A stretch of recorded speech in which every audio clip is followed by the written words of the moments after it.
Hello दोस्तों। तो सबसे पहले स्वागत है आपका अपने यूट्यूब चैनल बीती बात में। आई होप आप सब ठीक होंगे। परंतु आज जिस व्यक्ति के बारे में मैं आपको बताने जा रहा हूँ, उनका जीवन दुखों से भरा हुआ है।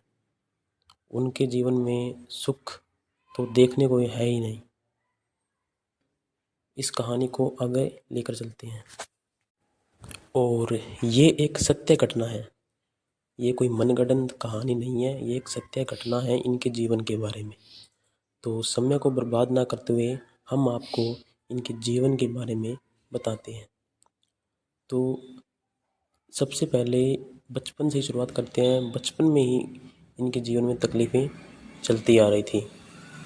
शुरुआत में होता क्या है कि छोटी सी उम्र में ही दाएं हाथ पर सांप द्वारा काटने पर इनका हाथ लकवाग्रस्त हो जाता है, जिससे वो काम नहीं होता है, जिससे उस हाथ से उनके द्वारा काम नहीं हो पाता है। लेकिन फिर भी उन्होंने अपना जीवन यापन, इसके बाद इनका जीवन चलता रहा। इनके 4 लड़के हुए और 4 लड़कों और 4 लड़के होने के बावजूद भी इनके जीवन में दुख इस कदर चलता रहा। सबसे पहले तो इनकी धर्मपत्नी, जिनका स्वर्गवास होने के बाद इन्हें बहुत दुख उठता है। जैसे ये इस दुख से उभरते हैं तो इनके जीवन में एक दुख और आन पड़ता है। इन्होंने अपने सबसे बड़े लड़के की शादी की। शादी में आपको ही पता है खर्चा कितना होता है।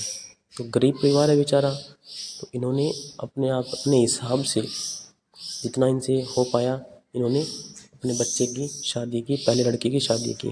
शादी के बाद कुछ समय तक तो इनका जीवन यापन सही चलता रहता है, लेकिन न जाने पति पत्नी में क्या नोक झोंक हुई।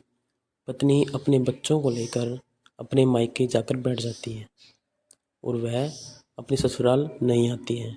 कई बार कोशिश करने के बावजूद भी वह लौटकर नहीं आई। तो दोबारा से परिवार में वही दुख भरा माहौल उठ जाता है कि इन्होंने इतनी मेहनत से जो इन्होंने जमा पूंजी की थी, इन्होंने अपने बच्चे की शादी की और इतना खर्चा हुआ, और इसके बाद उन्हें यह सब झेलना पड़ रहा है। और इसके बाद चलो ठीक है, ये इस दुख से भी उबर जाते हैं आगे चलकर। फिर अचानक से इनको एक खबर मिलती है कि इनके दूसरे लड़के की हादसे में मौत हो जाती है। एक पिता के लिए इससे बढ़कर और दुख क्या हो सकता है, जब उन्हें अपने लड़के को कंधा देना हो। ये बहुत ही दुख भरा। अब एक पिता इस दुख से कैसे उबरे, और फिर दुखों का तो पहाड़ इनके जीवन में बढ़ता ही जा रहा था। तीसरा लड़का जो कि नशे में धुत रहता था, हमेशा नशे में धुत रहता। नशे ने उसे इस कदर जकड़ लिया था कि उसे नशे के अलावा कुछ दिखता ही नहीं था। उसने अपने घर के अंदर जो जमा पूंजी की गई थी, जो सोना या गहने पड़े थे, अब वो उन्हें बेचकर भी नशा करने लगता। और जो घर में बेचने लायक चीज़ें थी वो भी उसने बेच दी। इस बात से उस पिता को दुख भी होता है और गुस्सा भी आता है कि उसने इतनी मेहनत मजदूरी कर कर जो जमा पूंजी की थी, उसके लड़के ने एक पल में ही उसे लुटा दिया। तो अब वह पिता नहीं चाहता था कि उसका जो तीसरा लड़का है उसका जीवन भी दुखों से भरे। अब वह उसे सुधारने के लिए उसे डेली समझाते थे, पर वो नहीं मानता था। तो उन्होंने अंत में एक ही निर्णय निकाला कि इसे नशा मुक्ति केंद्र में छोड़ा जाए। शायद इसका जीवन सही हो जाए, आगे चलकर इसका जीवन सुधर जाए। एक पिता तो यही चाहेगा कि उसका जो बेटा है, उसके जो लड़के हैं, उनका जीवन ऐसे दुख में न कटे। उस पिता का तो जीवन दुख से भरा हुआ था, वह नहीं चाहता था कि उसके लड़के भी दुख को सहें। तो उन्होंने अब तीसरे लड़के को नशा मुक्ति केंद्र में छोड़ दिया। तो छोड़ तो दिया, लेकिन उनकी भी फीस होती है, लगभग महीने का 7-8 हज़ार खर्चा आता था। अब जो बुजुर्ग व्यक्ति हैं वो दिहाड़ी मजदूरी कर हर महीने उस अपने लड़के के लिए, तीसरे बेटे के लिए 7 से 8 हज़ार रुपये पहुंचाता, ताकि उसे वहाँ पर कोई तकलीफ़ ना हो, उसे वहाँ पर तकलीफ़ ना हो। ऐसा तो है नहीं कि केवल 1 या 2 महीने रहने मात्र से ही नशा छूट जाएगा, कम से कम उसे साल तो वहाँ व्यतीत करना पड़ेगा। इसलिए अब वो पिता दिहाड़ी मजदूरी दिन रात करता, ताकि वह उस अपने तीसरे लड़के के जीवन को सुधार सके, उसकी फ़ीस दे सके, ताकि वो वहाँ 1 साल तक ठहर कर शायद अपना नशा भूल जाए। अब वो पिता अब करे भी तो करे क्या?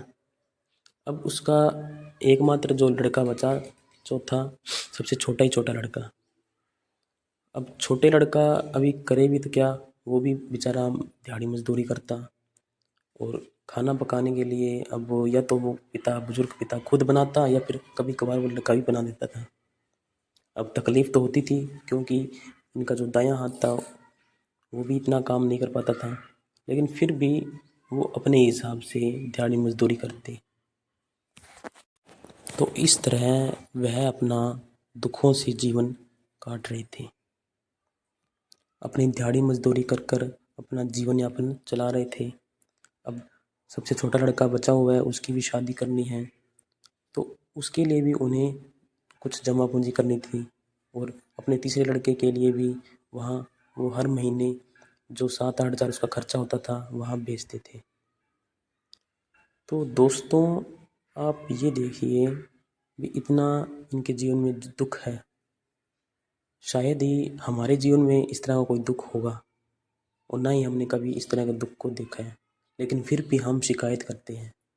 हम शिकायत भी क्या करते हैं, छोटी छोटी चीज़ों के लिए, मेरे पास तो बाइक नहीं है, मेरे पास तो ये चीज़ नहीं है, उसके पास तो देखो क्या क्या है। लेकिन इस बुजुर्ग पिता के पास देखो भी, इनके पास क्या क्या बचा हुआ है, और क्या ही बचा है इनके पास, लेकिन फिर भी ये अपना जीवन व्यतीत कर रहे हैं। दोस्तों, अगर आपके जीवन में कोई दुख आता है तो आप इस वीडियो को देखें और इस कहानी को सुनिए। इसमें देखिए कि इस व्यक्ति पर कितना दुख था, फिर भी इसके बावजूद भी वो अपना जीवन यापन कर रहे हैं और अपना घर चला रहे हैं। आपके मन में यह सवाल उठता होगा कि मैं इन्हें कैसे जानता हूँ। हम अभी अपना नया घर बना रहे हैं, तो यहाँ वे दिहाड़ी मजदूरी करने के लिए आते हैं, तो उनसे बातचीत करने पर मुझे ये सब पता चला भी इनके जीवन में क्या क्या हो रहा है। और ये इतने अच्छे इंसान हैं कि जब भी बोलते हैं अच्छा बोलते हैं, मेरे से बात करते हैं, तो और ये बताते हैं कि जब ये शाम को घर जाते हैं तो इन्हें घर खाने को आता है, क्योंकि उस घर में भी बचा ही नहीं है कुछ। पत्नी भी उनकी स्वर्गवास हो गई।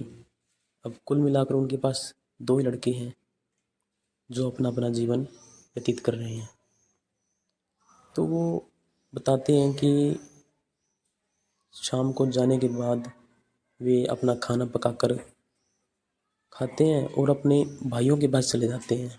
वहाँ पर रात को लगभग 10-11 बजे तक वहाँ पर बैठे रहते हैं।